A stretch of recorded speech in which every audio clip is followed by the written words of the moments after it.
بسم اللہ الرحمن الرحیم نحمده ونصلي على رسوله الكريم اما بعد عن ابي هريرة رضي الله تعالى عنه عن النبي صلى الله عليه وسلم قال احب البلاد الى الله مساجدها وابغض البلاد الى الله اسواقها رواہ مسلم۔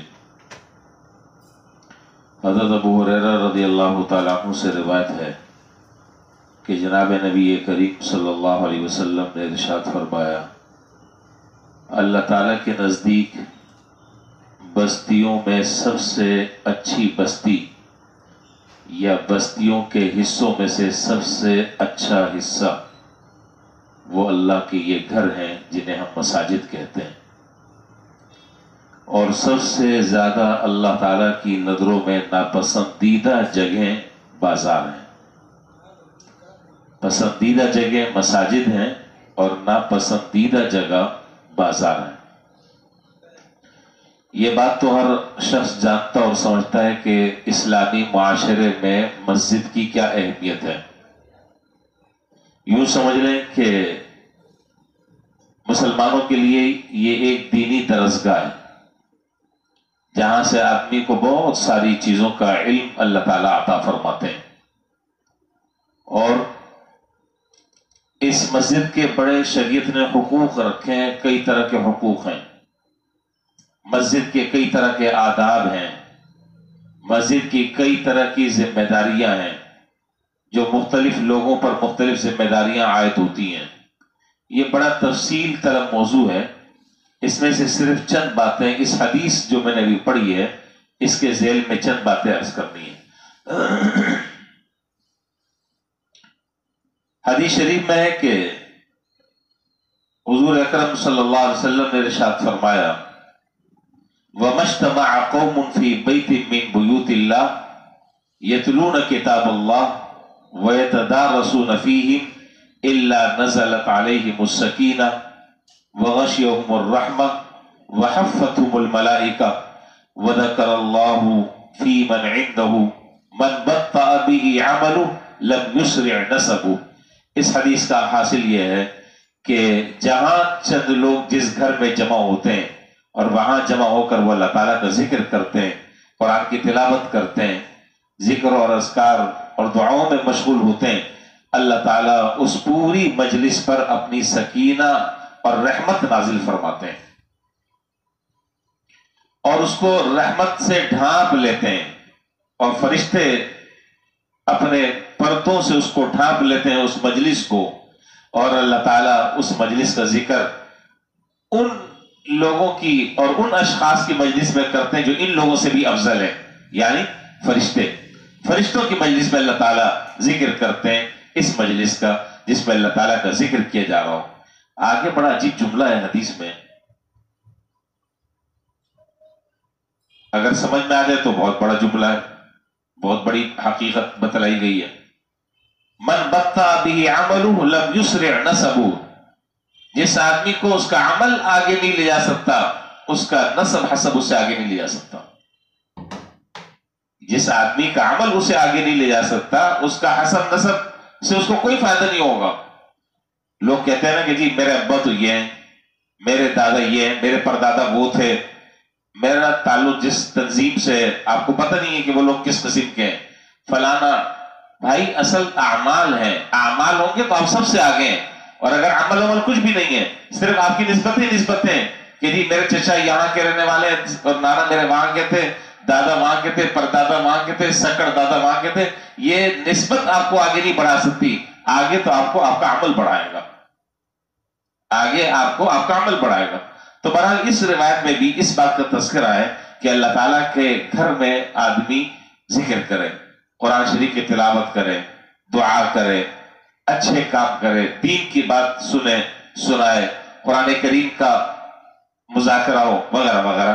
یہ ان چیزوں سے یہ مسجد جو ہے وہ آباد ہوتی ہے، اور اللہ تعالیٰ نے مسجد کو آباد کرنے کا حکم دیا ہے۔ انما یعمر مساجد اللہ من آمن باللہ والیوم الآخر وَأَقَامَ الصَّلَاةَ وَآتَى الزَّكَاةَ، یہ ایک لمبی آیت ہے جس میں اللہ تعالیٰ نے مسجد آباد کرنے والوں کی فضیلت بیان فرمائی۔ اسی طریقے سے مسجد کا ایک حق یہ ہے کہ مسجد میں آنے کے بعد بیٹھنے سے پہلے 2 رکعت نماز پڑھ لینی چاہیے۔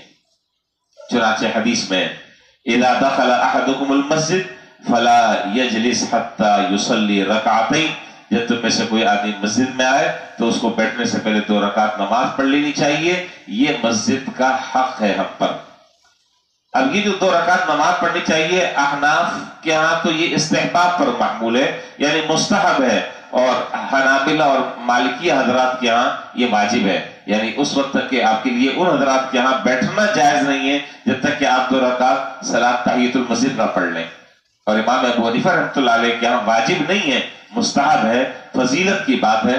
اگر اللہ تعالیٰ نے موقع دیا ہے، سنتوں کا وقت نہیں ہے، تو کم سے کم 2 رکعت ہی نماز آدمی پڑھ کر اس مسجد کا حق ادا کر دے۔ اسی طریقے سے بدبودار چیز کھا کر مسجد میں نہیں آنا چاہیے، یہ مسجد کے آداب میں سے۔ بدبودار چیزیں کیا ہیں وہ آپ جانتے ہیں، سگریٹ ہے، اب تو سینکڑوں چیزیں آ گئی، مجھے تو نام بھی نہیں آتا، ماوا، مین پوری، گٹکا، جی حقہ، پتہ نہیں حقے کا رواج ہے کہ نہیں ہے، پان، تمباکو والا، پیاز، لہسن وغیرہ وغیرہ، جتنی بھی بدبو کی چیزیں ہیں ان کو کھا کر مسجد میں آنے سے سخت منع ہے۔ چنانچہ حدیث میں کہ من اکل البصل والثوم فلا يقربن مسجدنا، جو آدمی کچی پیاز اور لہسن کھائے وہ ہماری مسجد کے قریب نہ بھٹکے۔ کیوں نہ بھٹکے؟ اس کی وجہ بیان کی، فإن الملائکۃ تتأذى مما يتأذى منه بنو آدم، اس لیے کہ اس بدبو سے فرشتے تکلیف محسوس کرتے ہیں، جس سے بنی آدم تکلیف محسوس کر رہے ہیں اس سے فرشتے بھی تکلیف محسوس کرتے ہیں، اس لیے فرشتوں کو تکلیف سے بچانا چاہیے۔ یہ تو باتیں کھانے پینے سے متعلق ہیں۔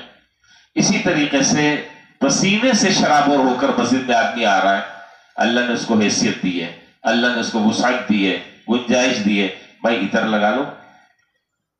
اور علماء نے تو لکھا، بڑی عجیب بات لکھی، علماء نے لکھا کہ مسجد میں تو آتے وقت آدمی کو اس اہتمام سے آنا چاہیے جیسے آدمی کسی مہمان کے گھر جاتا ہے، تیار ہو کر اور بن سنور کر۔